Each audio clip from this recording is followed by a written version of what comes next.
Hi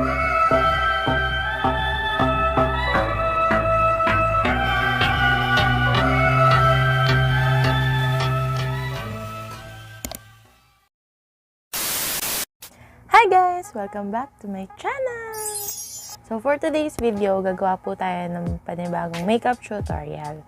So nakita niyo naman na siguro sa thumbnail at saka sa title ng video na to kung saan inspired ang ating makeup tutorial for today. Kung gusto niyo malaman ko ano yung mga product na ginamit ko at kung paano ko ma-achieve yung look na to, then just keep on watching. Okay, so mag-start tayo sa paglalagay ng primer. Yung gagamitin kong primer is etong primer ng BYS.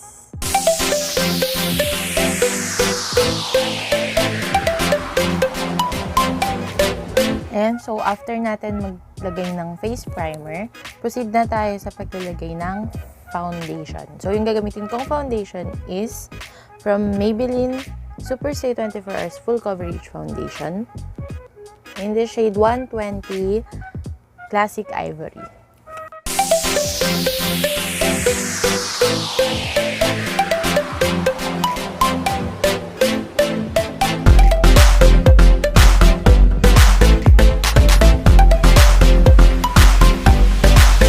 Ayan, so after naman natin maglagay ng foundation, maglalagay naman tayo ng concealer. So yung gagamitin kong concealer is from Maybelline ulit, which is yung Instant Age Rewind. Ito siya.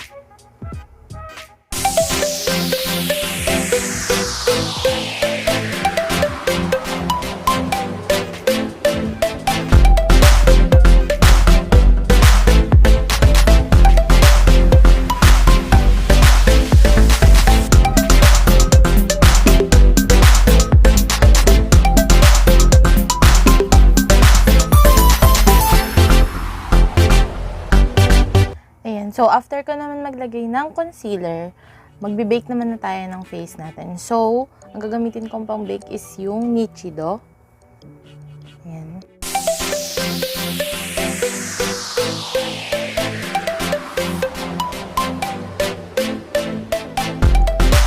So, after ko mag-bake ng mukha, magpo-proceed na ako sa aking kilay. So, yung product na gagamitin ko sa kilay is itong Shawil. Ayan. So, gagawin ko yung kilay ko behind the cam, then babalik ako.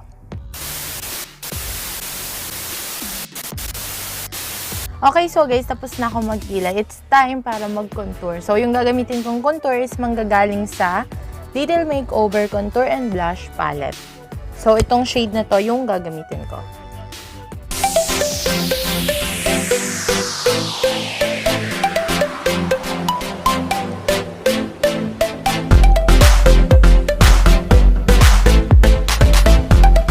So, after natin mag-contour, magpo-proceed na tayo sa ating eyeshadow. So, yung eyeshadow na gagamitin ko is manggagaling sa Sunset Dream Little Makeover Eyeshadow Palette. So, itong warm na shade yung gagamitin natin.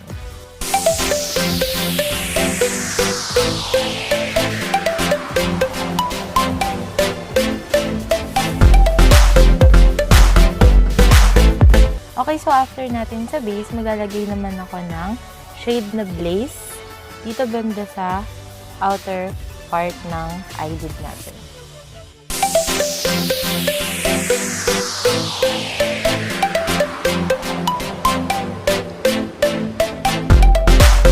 And guys, so tapos na tayo mag-eyeshadow. Magkakabit na lang ako behind the cam ng false eye at saka mag-eyeliner.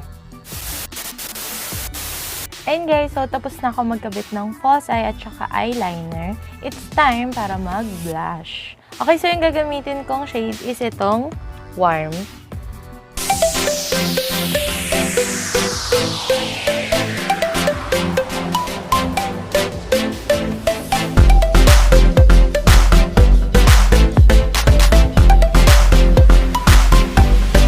Okay guys, so tapos na tayo mag-blush. It's time para maglagay na ng lipstick. So yung napili kong lipstick is from Pen Shop in the shade Retro.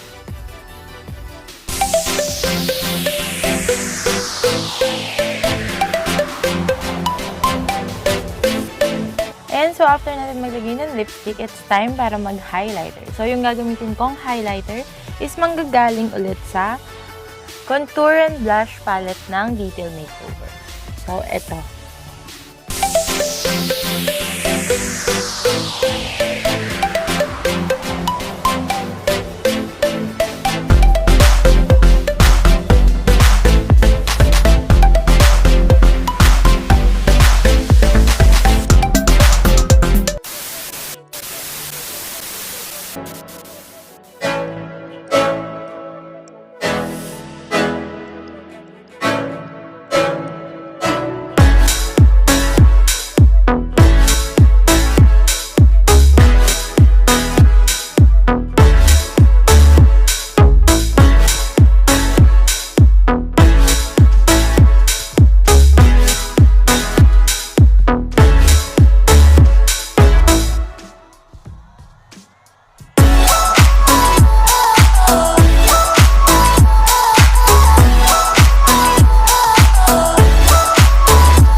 Ayun guys, so tapos na yung makeup tutorial natin. So itong look natin is mala-pongkan, mala-orange. So yan yung kinalabasan ng ating makeup tutorial for today.